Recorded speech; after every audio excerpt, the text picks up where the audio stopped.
Kurnool urban cooperative credit సొసైటీలో జరిగిన అక్రమాలకు గత పాలక మండలికి సంబంధం లేదని మాజీ చైర్మన్ బాలరాజు తెలిపారు. కలెక్టర్ కార్యాలయ ఆవరణంలో ఆయన మీడియా సమావేశం నిర్వహించారు. గత కొన్ని రోజులుగా అర్బన్ కోఆపరేటివ్ క్రెడిట్ సొసైటీలో అక్రమాలు జరిగాయని, వీటికి పాలక మండలికి సంబంధం ఉన్నట్లు వార్తలు వచ్చాయని, ఇది అవాస్తవమని తెలిపారు. ఈ అక్రమాలపై విచారణ చేయాలని కోరినదే పాలక మండలి సభ్యులని బాలరాజు తెలిపారు. ఈ అక్రమాలకు సంబంధించి 5 మందితో 21 ఎంక్వైరీ మరియు 51 ఎంక్వైరీ జరిగిందన్నారు. ఈ ఎంక్వైరీలో పాలక మండలి అవినీతికి పాల్పడినట్లు ఎక్కడ చెప్పలేదన్నారు. 2,42 లక్షల అవినీతికి urban cooperative credit society CEO మరియు క్యాషియర్ పాల్పడినట్లు ఆయన తెలిపారు. దీనికి సంబంధించి తమ వద్ద ఆధారాలు ఉన్నాయని తెలిపారు. కార్యక్రమంలో బాలరాజు, మక్బూల్, నాగరాజు, జావీద్ పాల్గొన్నారు.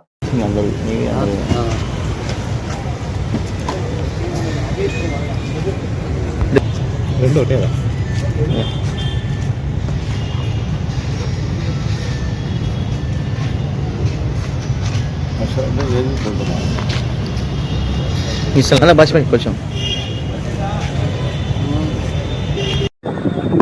నా పేరు ex chairman Balaraju, ex vice chairman Maqbool Bhai, director Javed, director Nagaraju గారు.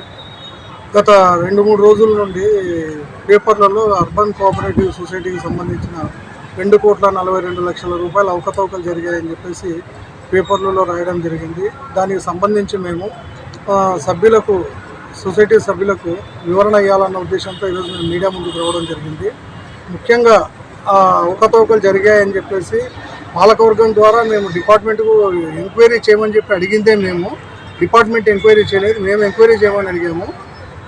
దాని తర్వాత మాకు 21 ఎంక్వైరీ జరిగింది. 21 ఎంక్వైరీలో వాళ్ళు చూపించారు, బోగస్ కార్డులు ఏవనేవి చూపించారు. 21 ఎంక్వైరీ పైన 51 ఎంక్వైరీ చేశారు.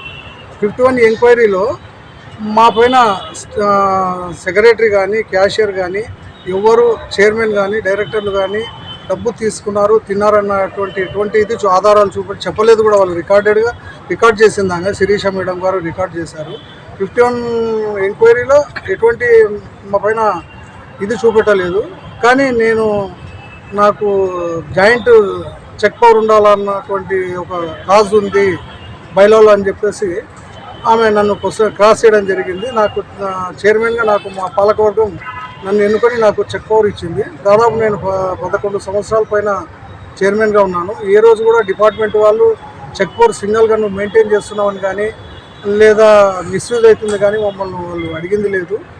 మేము ఎంక్వైరీ చేయమన్న తర్వాత నువ్వు ఒక్కనివే హ్యాండిల్ చేసినావు కాబట్టి దీంట్లో నువ్వు కూడా బాధ్యుడు అవుతావని చెప్పేసి పేపర్లలో రాయడం జరిగింది. నేను కూడా ఒక నేరస్తుని మాదిరి 2,40 లక్షలు నేను నేరం చేసిన దాంట్లో నేను కూడా భాగస్తున్నానని చెప్పేసి చూపెట్టడం జరిగింది.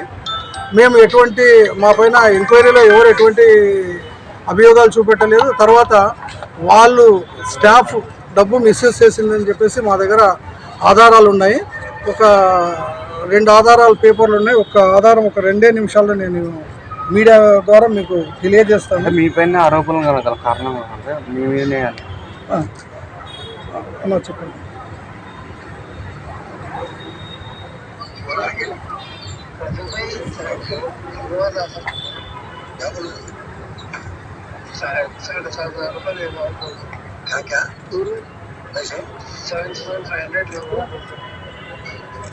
कनेक्शन पूरा बजट हो जाएगी, मेरा भी पैसा जमा नहीं जाके भाई पैसे लेने क्या सब नागराज मेरे पास के पैसे रोज का नया नहीं सब बन जाए वहाँ पैसे भाई किसी दिन ऐसा हो गया होगा पूरा रोज का रोज सब पूरा कंप्लीट पैसे नहीं मेरे पास क्या भाई आज संडे तो आज सब दे दिया, आज हिसाब ले लिया कंप्लीट पैसे आने क्या भाई चलेंगे तो पता क्या कार्ड है, साइन का कार्ड है, 4,500 रुपये है,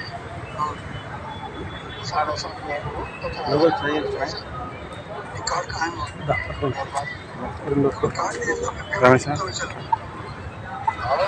जो कार्ड मैं देता रहा हूँ पेमेंट आप दीजिएगा, अरे पेमेंट आता तो चलो 8 तो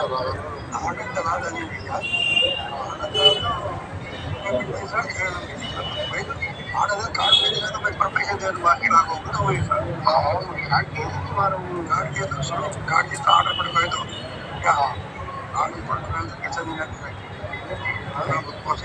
ఆడదాన్ని ఆడదాన్ని सब पेमेंट करती है भाई आधा पड़े तो मैं कैसे అదే ఆడి మాకు పంపించాలన్నా ఇప్పుడు నేను మీకు వినిపించింది CEO క్యాషియర్ ఇద్దరు కలిసి మాట్లాడుకున్నారు. నా దగ్గర ఒక కార్డు ఉంది 22,500 నువ్వు నాకు 7,500 ఇచ్చి 15,000 నువ్వు తీసుకో అని చెప్పేసి ఇద్దరు మాట్లాడుకోవడం జరిగింది. అది ఆడియో రికార్డు ఉంది మా దగ్గర. ఇది కాకుండా డిపార్ట్మెంట్ 21-22 ఆడిట్లో 44 లక్షల రూపాయలు పిగ్మీ కలెక్షన్ పైన వీళ్ళు ఉన్నట్లు బోగస్ ఇది చూపెట్టారు. దానికి సంబంధించి లక్ష్మీకాంతారెడ్డి గారు ఆడిట్కి సంబంధించిన పేపర్లు ఇవి. తర్వాత వచ్చేసి CEO గారు మాకు తెలియకుండా ఆయన ఇంటి దగ్గర నుంచి 18 లక్షల రూపాయలు సొంతంగా తెచ్చి కార్డు హోల్డర్స్కు కట్టాడు. మరి ఆయన డబ్బు తినకుండా ఆయన ఎందుకు కట్టాడు అన్న విషయం మేము 51 ఎంక్వైరీలో రికార్డ్ చేయించాము. దానికి సంబంధించిన పేపర్లు కూడా ఉన్నాయి మా దగ్గర. కాబట్టి ఈ విషయంలో చైర్మన్గా కానీ వైస్ చైర్మన్గా కానీ మా డైరెక్టర్లుగా కానీ ఎవరికి ఎటువంటి సంబంధం లేదు. దయచేసి సభ్యులందరూ అర్థం చేసుకోవాలని చెప్పేసి మనవి చేస్తూ మీడియా ద్వారా మేము తెలియజేయాలన్న ఉద్దేశంతో ఈరోజు మీడియా ముందుకు రావడం జరిగింది. నాకు సహకరిస్తున్న అందరికీ ధన్యవాదాలు తెలియజేస్తాను.